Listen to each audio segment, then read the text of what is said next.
Man, did you catch this? Final few seconds between Memphis and Wichita State. Memphis had trailed for most of the game, but David Jones didn't care. He hits the go-ahead jumper to give his team a 2-point lead. The Shockers try the Hail Mary, but it is no good. A come-from-behind victory for the ages and a much-needed victory for the Memphis Tigers as they hold on to win it 65-63.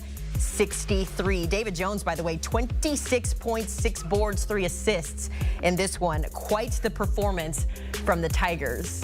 Let's get out to Memphis, get in the arena as we welcome in our guy Clark Kellogg, who is on the call for this incredible game.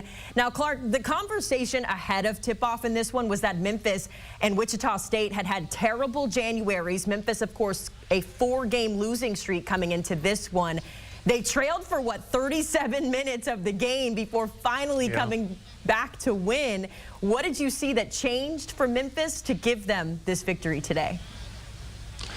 Well, I tell you what, hats off to the Shockers. They came in here and executed the game plan extremely well, Haley. We had talked to Paul Mills before the game today, and he talked about controlling the pace and making sure that Colby Rogers had a good game and produced. They did all of that, managed to have the game in their hands for the bulk of it, but Memphis got a couple of key buckets. And I thought one of the key changes was Javon Quinterly missed his first 11 shots, 11 or 12 shots he missed. But then he settled in and got other people's shots late in the game, and then finally was able to make one, a big three, because I think he served other people in the midst of that comeback. And then defensively, I thought Memphis got better in those closing moments.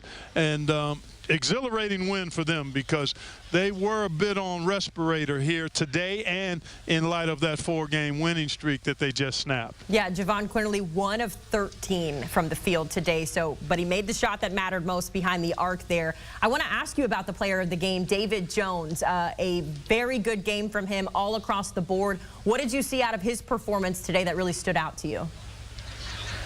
What we've been seeing all season long. He is a magnificent scorer. He's really improved with his shot selection from last year. I mean, he's averaged 25 points a game over his last 4 coming into this game, and obviously did nothing to hurt that. He's over 20-plus points a game on the season. He's like in the top 5, top 6 in scoring in the nation, and he makes big shots because he plays with focus and he's smart and he's got every shot you need. He can shoot from the 3-point line. He's a 3-level scorer, and they called on him late, and he delivered, and he's been doing that all season long. Yeah, what a shot that was to give his team the victory.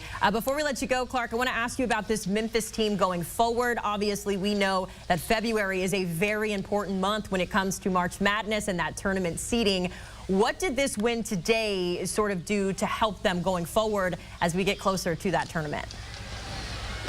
Well, you know what, Haley, most importantly is stop the losing streak, and hopefully they can build on it as a team to take away some of the things they did late to get this win, to put themselves in position to get this win. They've got to build on it. The best way you can fortify your resume during this time of year especially is to stack wins and to continue to get better, and that's what they'll attempt to do. A lot of work left, a ton of runway in front of them and countless other teams in a similar situation across the country, but it becomes really more urgent now because the games are fewer, and that adds the significance to them as you go down the road. Yeah, you got to start with one, and this was a big one for sure. Clark Kellogg on the call for Memphis, Wichita State. We certainly appreciate your time, Clark.